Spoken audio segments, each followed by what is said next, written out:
Welcome to clear cut point to point to the point analysis తో నేను మీ సతీష్.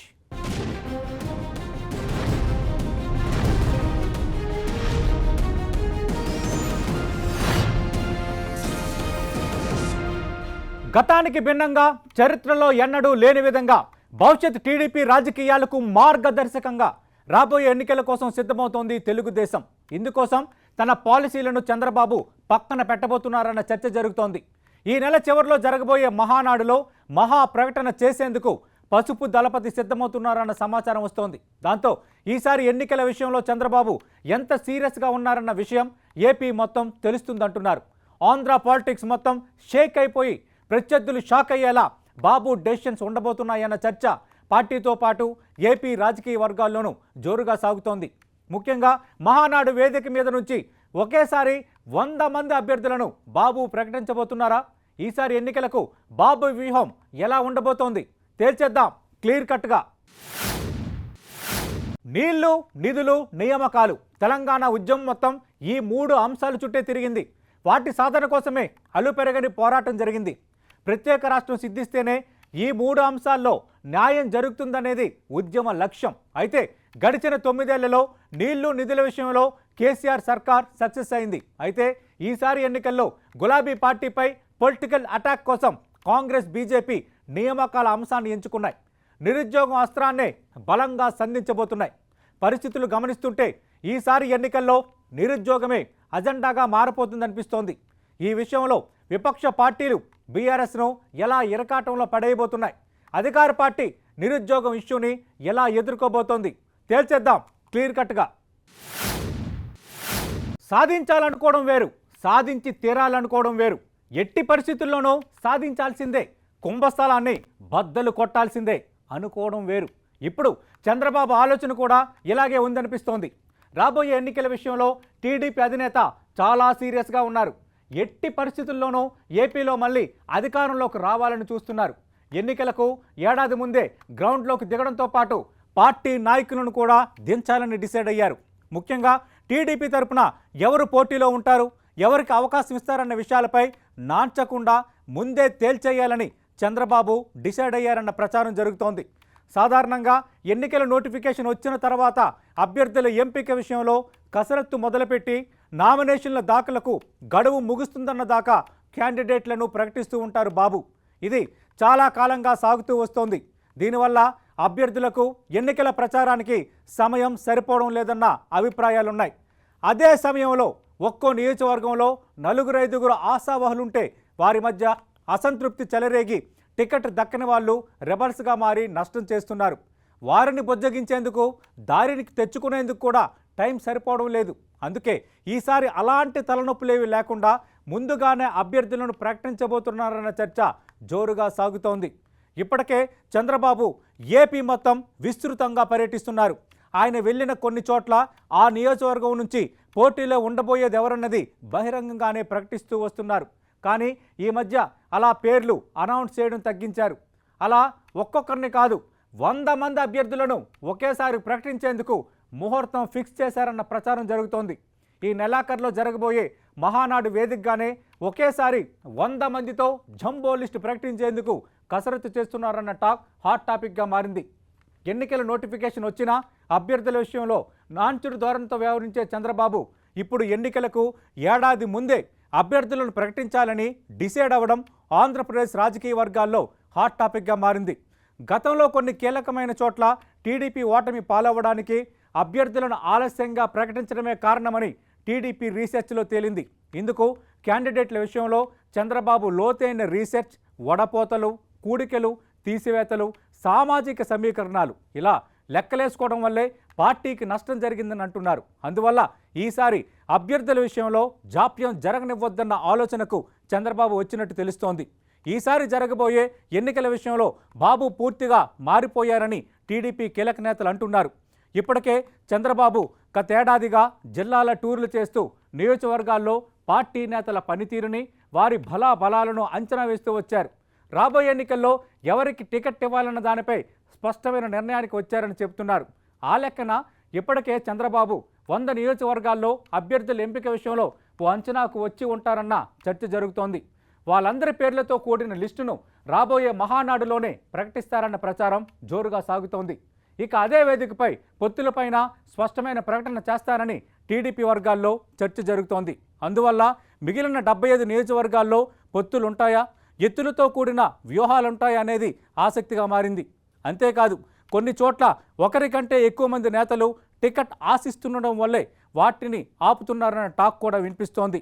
అలాగే YCP బలంగా ఉన్న చోట్ల అన్ని రకాలుగా బలమైన అభ్యర్థుల కోసం వెతికే పనిలో ఉంది టీడీపీ. ఇలాంటి చోట్ల అభ్యర్థుల ప్రకటన జాప్యం అవుతుందని చెబుతున్నారు. రాబోయే మహానాడు వేదికగా పసుపు దళపతి చంద్రబాబు 100 మంది అభ్యర్థులను ఒకేసారి ప్రకటించబోతున్నారన్న ప్రచారం ఏపీ రాజకీయ వర్గాలు ప్రజల్లో హాట్ టాపిక్గా మారింది. ఈ ఇష్యూకి సంబంధించి కొన్ని ప్రశ్నలు తలెత్తుతున్నాయి. అవేంటో ఒకసారి చూద్దాం. మొదటి ప్రశ్న, మహానాడు వేదికగా చంద్రబాబు మహా నిర్ణయాన్ని ప్రకటిస్తారా? రెండో ప్రశ్న, చంద్రబాబు ఒకేసారి 100 మంది అభ్యర్థులను ప్రకటించబోతున్నారా? మూడో ప్రశ్న, అభ్యర్థులను ముందే ప్రకటించడం వెనుక వ్యూహమేంటి? నాలుగో ప్రశ్న, మహానాడులో పొత్తులపైన బాబు స్పష్టత ఇవ్వబోతున్నారా? ఇప్పటికే చంద్రబాబు 100 నియోజకవర్గాల్లో అభ్యర్థుల ఎంపికను పూర్తి సమాచారంతో పక్కా ప్లాన్తో పూర్తి చేశారన్న టాక్ వినిపిస్తోంది.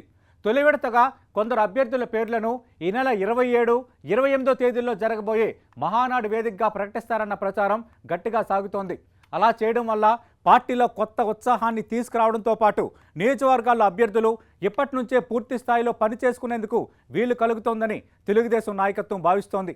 అందువల్ల పెద్దగా పేచీ లేని చోట్ల పార్టీకి విధేయులుగా ఉంటూ ఆర్థికంగా బలంగా ఉన్నవాళ్ళని, సామాజిక సమీకరణాలను లెక్కలో తీసుకొని మరీ లిస్టు రెడీ చేశారని చెబుతున్నారు.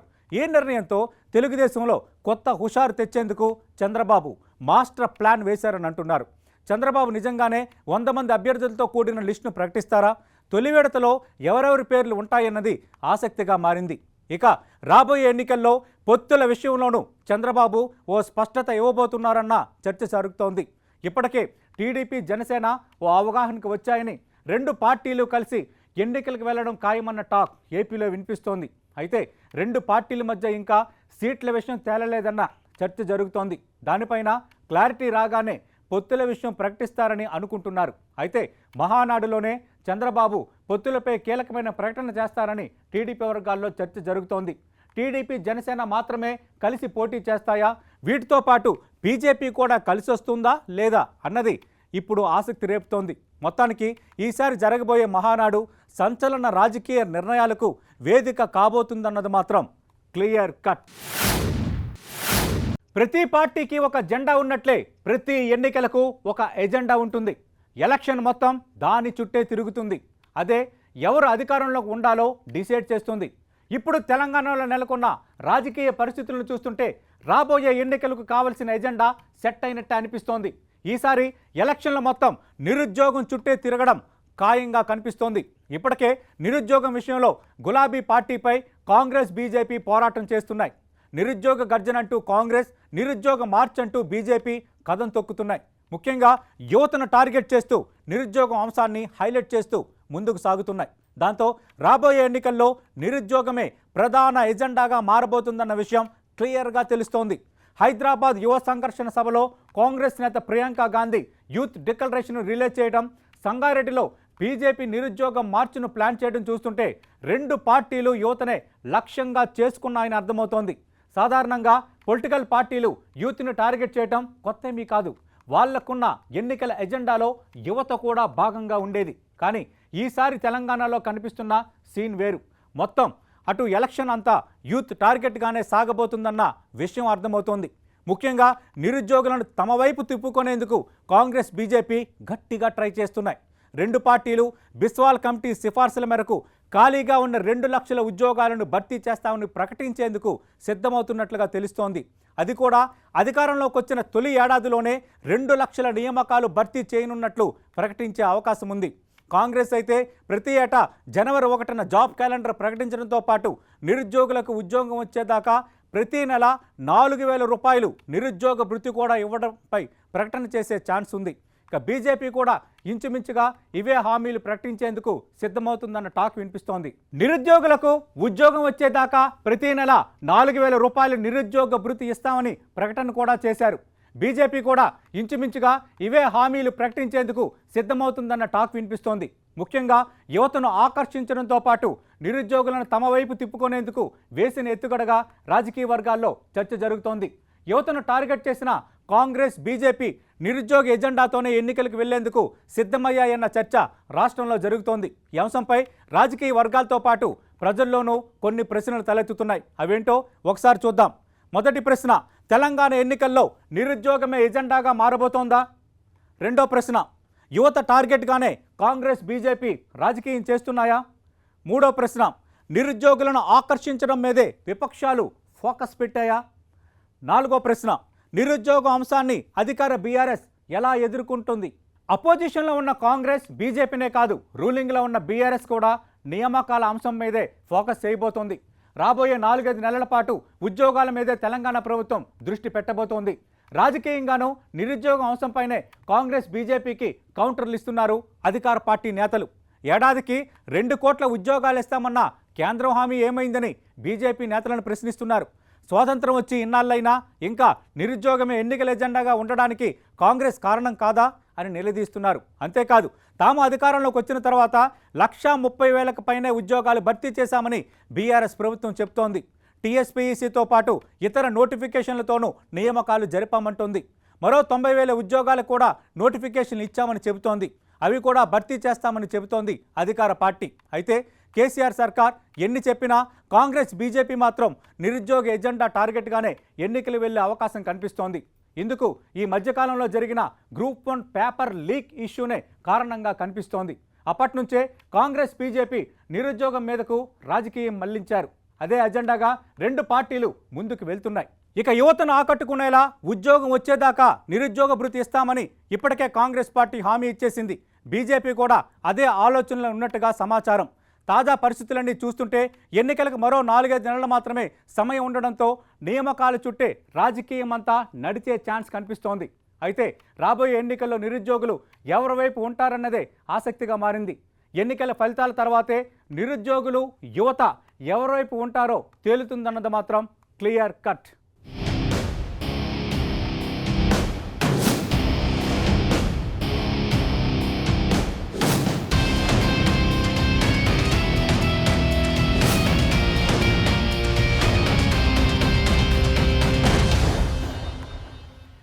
తెలుగు రాష్ట్రాల్లో ఎలక్షన్ గేమ్ మొదలైపోయింది. పార్టీలన్నీ పబ్లిక్ పల్స్ పట్టుకునే పనిలో ఉన్నాయి. లీడర్లంతా ఓటర్లని తమ వైపు తిప్పుకునేందుకు జనతా మైదానంలోకి దిగిపోయారు. ఎవరి స్థాయిలో వాళ్ళు పొలిటికల్ గేమ్ మొదలుపెట్టేశారు. ప్రతివ్యూహాలు, ఎత్తులకు పై ఎత్తులతో రాజకీయం రసవత్తరంగా మారింది. పార్టీల మధ్య జరుగుతున్న మాటల యుద్ధం కూడా మంటను మరింత పెంచుతోంది. ఇలాంటి పరిస్థితుల్లో అసెంబ్లీ సెగ్మెంట్లలో నెలకొన్న రాజకీయ పరిస్థితులేంటి? ఏ పార్టీ నుంచి ఎవరు బరిలోకి దిగబోతున్నారు? సిట్టింగ్లకు ఫిట్టింగ్లు పెడుతున్న లీడర్లు ఎవరు? ఇలా అసెంబ్లీ నియోజకవర్గాల వారీగా పక్కా విశ్లేషణ రేసుగుర్రాల్లో చూద్దాం.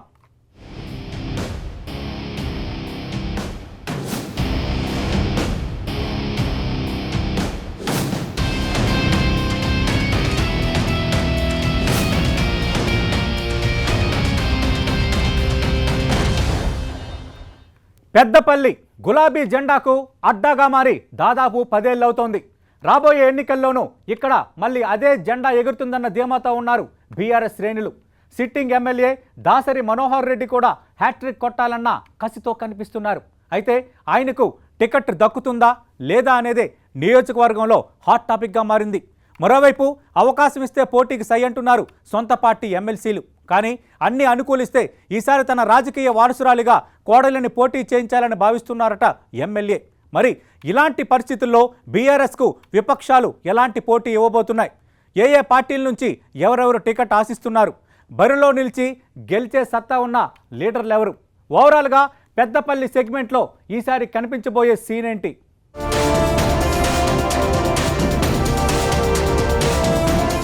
ఎన్నికలు దగ్గర పడుతున్న కొద్దీ పెద్దపల్లి పాలిటిక్స్ హీట్ ఎక్కుతున్నాయి. ఇప్పటికే వరుసగా 2 సార్లు గెలిచిన అధికార బీఆర్ఎస్ ఎమ్మెల్యే దాసరి మనోహర్ రెడ్డి ఈసారి హ్యాట్రిక్ కొట్టడం ఖాయమనే ధీమాతో ఉన్నారు. అయితే విద్యా సంస్థల అధినేతగా ఉన్న మనోహర్ రెడ్డి ఈసారి తన రాజకీయ వారసురాలిగా కోడలు మమతారెడ్డిని రాజకీయాల్లోకి తీసుకొచ్చారు. ఆమెను పెద్దపల్లి మున్సిపల్ చైర్పర్సన్ ని చేశారు. అన్ని అనుకూలిస్తే వచ్చే ఎన్నికల్లో ఆవిడను ఎమ్మెల్యే బరిలోకి దించాలని భావిస్తున్నట్టు తెలుస్తోంది. అయితే అధికార పార్టీలో టికెట్ ఆశించే వారి సంఖ్య ఎక్కువగా కనిపిస్తోంది. దాంతో మరోసారి తానే బరిలోకి దిగడమే బెటర్ అనే నిర్ణయానికొచ్చినట్టు తెలుస్తోంది. అయితే రెండోసారి ఆయన విజయం సాధించినప్పటి నుంచే అనేక విమర్శలు ఎదుర్కొంటున్నారు. మరోవైపు ప్రతిపక్ష పార్టీలతో పాటు సొంత పార్టీ నేతల తీరు కూడా మనోహర్ రెడ్డికి తలనొప్పిగా మారింది. పెద్దపల్లిలో అధికార బీఆర్ఎస్ కు కాంగ్రెస్ గట్టి పోటీ ఇస్తుందనే ప్రచారం జరుగుతోంది. ఇక అంతర్గత విభేదాల కారణంగా బీజేపీ అంతగా ప్రభావం చూపకపోవచ్చనే టాక్ వినిపిస్తోంది. మరోవైపు బీఎస్పీ, ఫార్వర్డ్ బ్లాక్ పార్టీల నుంచి కూడా అభ్యర్థులు పోటీకి సిద్ధమవుతున్నారు. అయితే ప్రధాన పార్టీల్లో ఆశావహులు ఎక్కువగా ఉండటంతో పెద్దపల్లి రాజకీయాలు రసవత్తరంగా మారిపోయాయి.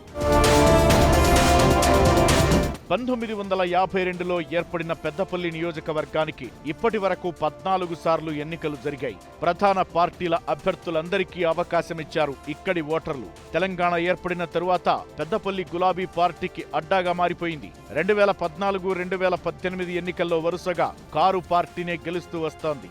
నియోజకవర్గంలో 2,40,000కు పైనే ఓటర్లున్నారు. వీరిలో అత్యధికంగా బీసీల ఓటు బ్యాంక్ ఉంది. అభ్యర్థుల గెలుపోటములను నిర్ణయించేది కూడా వాళ్లే. గత ఎన్నికల్లో బీఆర్ఎస్ తో పాటు కాంగ్రెస్ అభ్యర్థి బీసీ ఓట్లను ఎక్కువగానే సంపాదించారు. ప్రధానంగా యాదవులు, ముదిరాజులు, గీత కార్మికుల మద్దతును బట్టే గెలుపోటములు ఆధారపడి ఉంటాయి. దాంతో ఈ 3 సామాజిక వర్గాలను ఆకట్టుకునేందుకు అన్ని పార్టీలు ఫోకస్ పెంచాయి.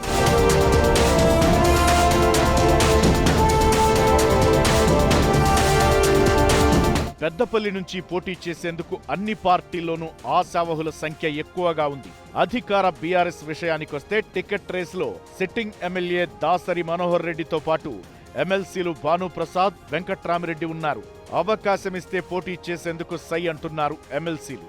మరో నేత నల్లా మనోహర్ రెడ్డి సైతం ఈసారి టికెట్ తనకేనని ప్రచారం చేసుకుంటున్నారు. అయితే సిట్టింగ్ ఎమ్మెల్యే మాత్రం గడిచిన 4 ఏళ్లలో నియోజకవర్గంలో మౌలిక వసతులైన సాగు, తాగునీటికి సమస్య లేకుండా చేశామంటున్నారు.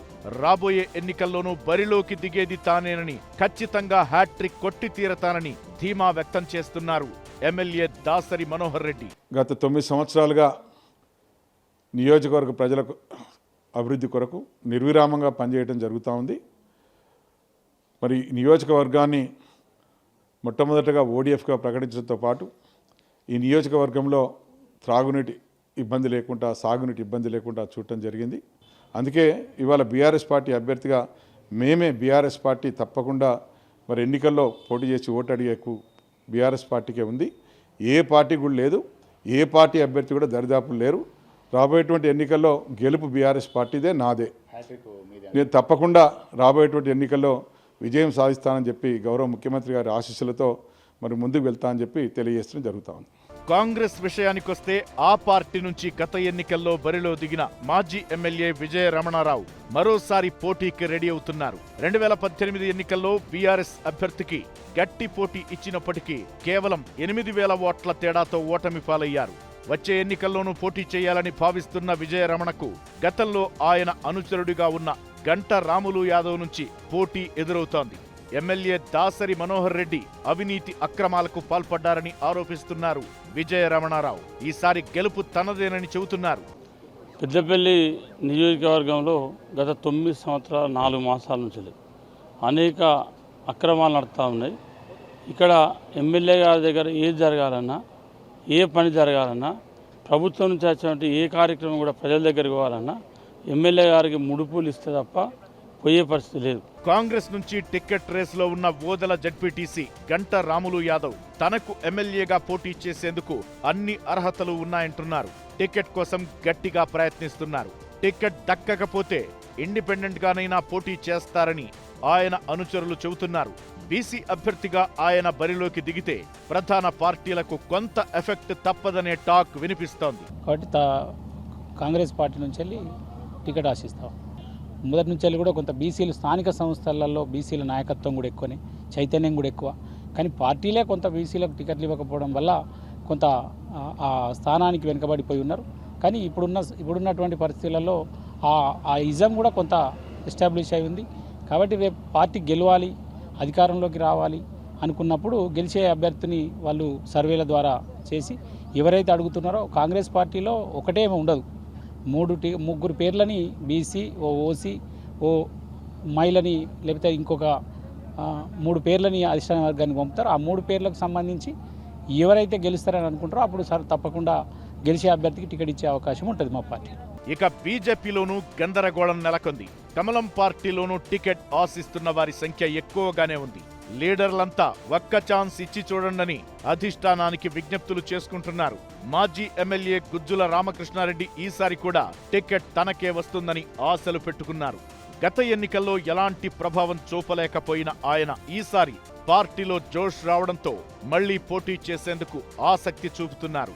సీనియర్ కోటాలో ఇదే ప్రాంతానికి చెందిన బీజేపీ రాష్ట్ర ప్రధాన కార్యదర్శి దుగ్గ్యాల ప్రదీప్ రావు కూడా టికెట్ ఆశిస్తున్నారు. అలాగే ఎన్ఆర్ఐ గొట్టెముక్కుల సురేష్ రెడ్డి కూడా బీజేపీ కండువా కప్పుకుని పోటీ చేసేందుకు సిద్ధమవుతున్నారు. అయితే బీజేపీలో నెలకొన్న విభేదాల కారణంతో క్యాడర్కు ఎవరి వెంట నడవాలో అర్థం కాని పరిస్థితి నెలకొంది. ఈరోజు భారతీయ జనతా పార్టీని బలపరుస్తున్నారు.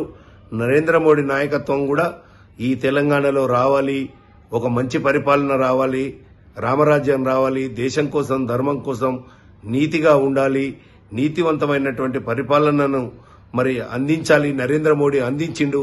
ఆ రకమైనటువంటి ఒక పరిపాలన మన దగ్గర కూడా రావాలి అని బలంగా కోరుకుంటున్నటువంటి మరి పరిస్థితి ఈరోజు గ్రామాలలో కనబడుతుంది. మరోవైపు బీఆర్ఎస్, కాంగ్రెస్ ప్రజల విశ్వాసాన్ని కోల్పోయాయని, వచ్చే ఎన్నికల్లో బీజేపీనే గెలుస్తుందని ఆ పార్టీ నుంచి టికెట్ ఆశిస్తున్న సురేష్ రెడ్డి చెబుతున్నారు. కాబట్టి మేమందరం పెద్దపల్లి ప్రజలకు విన్నవించుకున్నది ఏంటంటే, బీజేపీ తరఫున పార్టీ కనుక ఆదేశిస్తే నేను పోటీ చేయడానికి సిద్ధంగా ఉన్నాను. పార్టీ అనుసారం మేమందరం కూడా తప్పకుండా పోటీ చేస్తాం. అయితే బీజేపీ ఇప్పుడున్న పరిస్థితుల్లో ప్రత్యామ్నాయం యువత 18 నుంచి 25 ఏళ్ళు ఉన్నటువంటి యువత మాత్రం ఖచ్చితంగా బీజేపీకి ఓటేస్తారు. ఈసారి పార్టీ బాగా బలపడ్డది, తప్పకుండా ఒక అవకాశం ఇద్దామనే ఆలోచనలు ఉన్నారు. కాబట్టి మేమందరం ఒకటే కోరుకుంటున్నాం, బీజేపీకి అవకాశం ఇద్దాం. తప్పకుండా మీరు డబుల్ ఇంజన్ సర్కార్తో ఏ విధంగా అభివృద్ధి చెందుతుందో మీరే చూడబోతున్నారు. ఇక బీఎస్పీ నుంచి దాసరి ఉష పోటీకి సిద్ధమయ్యారు. ఇప్పటికే ఆవిడ నియోజకవర్గంలో విస్తృతంగా పర్యటిస్తున్నారు. గ్రామాల్లో ప్రచార రథాన్ని కూడా తిప్పుతున్నారు. ఇక సేవా కార్యక్రమాలతో ప్రజల్లోకి వెళుతున్న పెంట రాజేష్ ఫార్వర్డ్ బ్లాక్ పార్టీ నుంచి పోటీ చేయాలని భావిస్తున్నారు. పెంట రాజేష్ రామగుండం ఎమ్మెల్యే కోరుకంటి చందర్కు బావమరిది. అయితే పోటీలో ఎవరున్నా పెద్దపల్లిలో బీఆర్ఎస్, కాంగ్రెస్ మధ్య పోటీ ఉంటుందనే అంచనాలున్నాయి. బీజేపీలో నాయకుల మధ్య నెలకొన్న విభేదాల కారణంగా కార్యకర్తలు కన్ఫ్యూజ్ అవుతున్నారు. ఇలాంటి పరిస్థితుల్లో ఏ పార్టీ నుంచి ఎవరు బరిలోకి దిగుతారనేది ఆసక్తిగా మారింది. ఓవరాల్ గా పెద్దపల్లి సెగ్మెంట్ లో ఎలాంటి పొలిటికల్ సీన్ కనిపించబోతోందన్నది ఇంట్రెస్టింగ్ గా మారింది.